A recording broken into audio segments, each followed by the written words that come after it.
And you guys have just made my day. This is awesome. Welcome, welcome. This is the 2014 Tennessee Valley Interstellar Workshop. This is our third outing, and it is only going to be a success or failure riding on the participants. We've outlined a program of some pretty outstanding talks, which I think you'll find interesting. We also have a slightly different format this year. It's going to include some working sessions, which I'll explain, and we'll go into a little bit more detail as we go forward.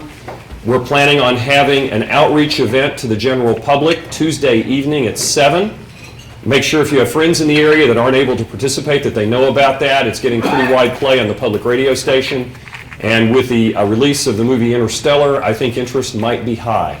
This isn't in my prepared remarks, but how many people have already seen Interstellar? Hands? Hands? Okay, I think we need to have an informal review session later on and get some thoughts on how that turns out. In Huntsville, we had a kind of a pre-release premiere followed by a discussion starting at 11 o'clock at night on the feasibility of realistic interstellar travel. Where else but Huntsville, right? Do you do that? And we had a pretty full house, and it went on for about 30 minutes till about 11:30 or 11:40, and finally we said, it's getting late, we need to break up.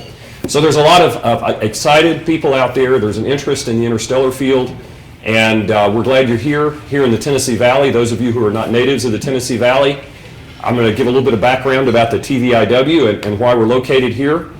And basically it's because of the bookends of the Oak Ridge National Laboratory and the tremendous engineering and science talent that resides here in the Oak Ridge and Knoxville area of the Tennessee Valley.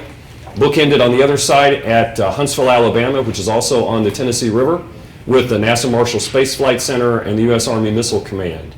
In between, there's this wonderful organization called TVA and all kinds of power systems engineers who are a part of that Tennessee Valley corridor. And it's the engineering and science talent here that when I'm talking about the TVIW and other communities, this is the corridor that has the brain trust to help make this happen someday. So welcome to the Tennessee Valley and welcome to Oak Ridge. What is TVIW's mission? We're called a workshop for a reason. It's not a conference. We're an organization, and we recently had our 501c3 education approved. We are an educational organization. We're trying to promote science and technology interest in education, with the ultimate goal of laying the framework for future generations to go to the stars.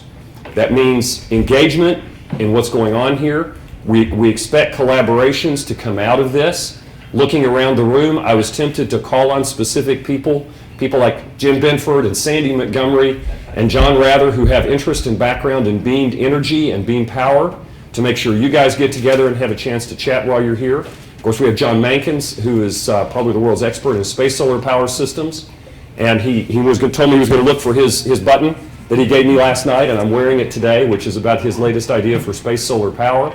We have science fiction writers in the audience who can popularize this and get the word out. And there are all sorts of other collaborations we can get going. And so that's what we're about. We want you to talk to people, be engaged, and we're having dinner brought in on-site tonight to get you to sit with someone you don't know well, so that you can meet new people and get engaged and get some ideas developed. We are a nonprofit. The idea was not born in the Tennessee Valley. It's got a much more romantic beginning to it. It was actually in Aosta, Italy, that this conference workshop organization began at an IAA symposium on ultra deep space missions, which was their euphemism for interstellar travel. They couldn't get the workshop approved by IAA with the words interstellar in it. So we were there. I've been going to that for years. Lots of people in the international interstellar community had been there. It was coming up on fall, and we decided we would want to, Robert Kennedy and Greg Matloff, who is a professor of physics in New York, we'd agreed that we were going to basically just call our friends and have a day to talk about interstellar travel. That first workshop was held here in this room. It was very informal. It was a great day of discussion. At the end of the day, I thought we were finished. I was informed by the 35 other people there that we were not, and that we needed to do this again and get more engagement and have some products, and that led to the birth of what we now call the TVIW. Just so you can mark your calendars, TVIW number 4 will be in Chattanooga, Tennessee in February of 2016. And TVIW number 5, we've already picked the location. That will be in Athens, Tennessee, because it will be an excellent viewing location for the total solar eclipse that will occur during the workshop. So we are planning ahead, and we have a tour of Oak Ridge National Labs for this group. The last time we were in Huntsville, we had a tour of the Delta IV and Atlas V rocket plant. Nature is going to give us a tour at TVIW number 5, so you might want to mark that down. I'd like to thank our sponsors, without whom it couldn't have happened. One thing I'd like to also mention, this is the first year we've charged a fee to get in. It's a nominal fee, but the sponsors of previous workshops were basically the pockets of about 5 families who organized TVIW, and we appreciate you working with us as we actually had to charge a bit of a fee this time. But I'd really like to thank all of our sponsors for the contributions, financial and time, that they made. This is the organizing committee. If you have complaints, see somebody on this list, please not me. If you have suggestions for improvement, we'll all listen. We'd love to hear from you, and in fact, we'd like to broaden the engagement in our organizing committee. If you're interested in being a part of that, we are going to have an after-event lessons learned, where we hopefully get some positive feedback, some constructive feedback. And if you would like to be a member of the organizing committee or help out with future TVIWs, let some of us know, and we'll work with you on that. Social media, we do have a website. We've got a Twitter handle. Yeah. There will be breakfast pastries and coffee breaks provided. There is a group dinner tonight provided by your fee and by our sponsors, mainly our sponsors. We encourage you, don't depart. Come join us at the group dinner. This is the time we get some work done. This is the time you make the connections and meet people you don't know. All right? Tuesday night will be dinner on your own. We will break at 5, regroup at 7 for the public outreach event, which we hope all of you can come back and participate in. Should be a lot of fun. Special events last night. I want to thank Bain and Ultimax for a wonderful reception last night to get us kicked off. Thank you very much. The public forum and book signing with some science fiction writers, mostly Bain writers, will be on Tuesday evening. Wednesday, if you didn't sign up for the Oak Ridge tour, it is too late. They have to have a list ahead of time. It is a secure facility, and they want to make sure they know who's coming ahead of time. And so those that have signed up for that, we have that tour Wednesday morning. If you didn't sign up, it's too late. Next time, read your emails. There may be a group viewing of the movie Interstellar Wednesday afternoon, and then Wednesday evening there will be what's called a dead dog dinner. Those of you who are worn out and still here and want to continue the conversation can get with the program committee, and that's how we'll wrap things up. But officially, we end. Is it true that dead dog tastes like chicken? It will probably be pizza. Okay, we have 2 essay contest winners. With Noah and Drew, are you here? Will you stand up? Where are they? Not here. Oh, wait. We got one running in, maybe? Got coffee. Oh, okay. Yay. Drew's here. One of the things we did this year was we had an essay contest open to students, high school and college, in the Tennessee Valley. And the essay topic was, why should humanity go to the stars? We had 2 winning entries who received basically an all expenses paid attendance here at the workshop. So this is our way to get those folks involved and hopefully get that next generation into what we're doing, and we'll plan on doing something similar next year. Publications.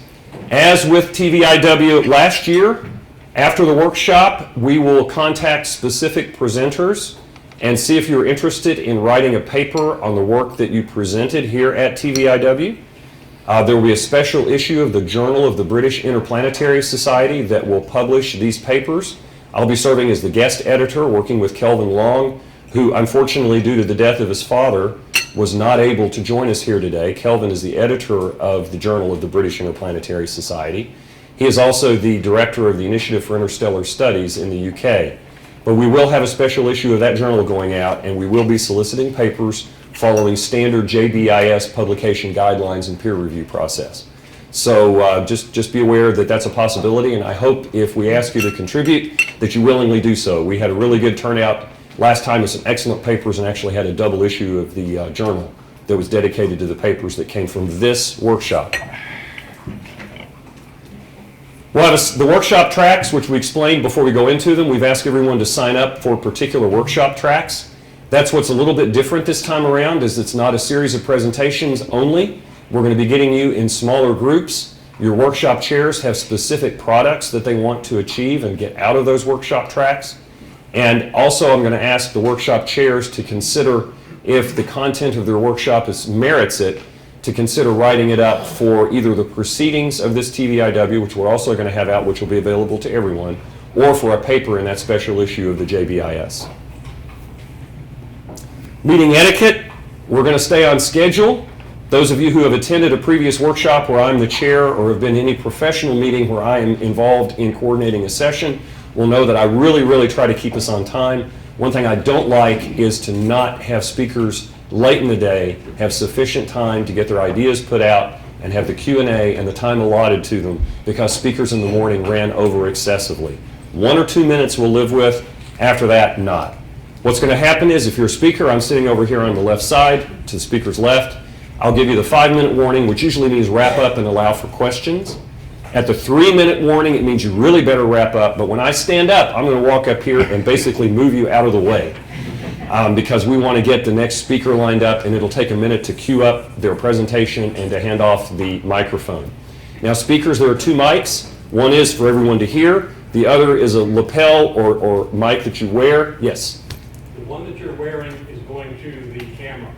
There is a separate microphone that if you would rather not use a handheld microphone, just have one attached to you, you can also put that on and it will come through the overhead speakers. Awesome. So there you will be double mic'd. One is for the recording. Our plan, and we'll get you to sign a release form if you're a speaker, make sure that you sign that release form. As in previous TVIWs, we will be having this on our YouTube channel so that everyone's talks will be publicly available. You can publicize it through your websites, through your Twitter feed, however you want to do that. But we will have it available. Someone's holding up an Apple device, and I'm not sure why. Throwing apples at you. That's it. Your presentations, hopefully you have them already provided to Martha. If not, and you have them on USB, please give them to Robert Kennedy and we'll get them put on the computer ready to go. And if you need to use your own laptop, let us know, and that's okay. It just takes a little extra time. The camo dude, if your presentations today. One of our significant invited attendees, unfortunately, is not able to join us, and that's Mae Jemison from the 100-Year Starship. Martha and I received an email from her yesterday. Apparently, she already had her airline ticket booked and already had checked in, and something came up that's going to keep her from attending and joining us today. So Mae sent this note yesterday afternoon and sends her regrets. She really did intend to be here and be a participant with us today. I was at the 100-Year Starship, and I think we have the opportunity to have a good relationship built with her organization, and I really regret that she isn't able to join us as planned. And with that, let's get started.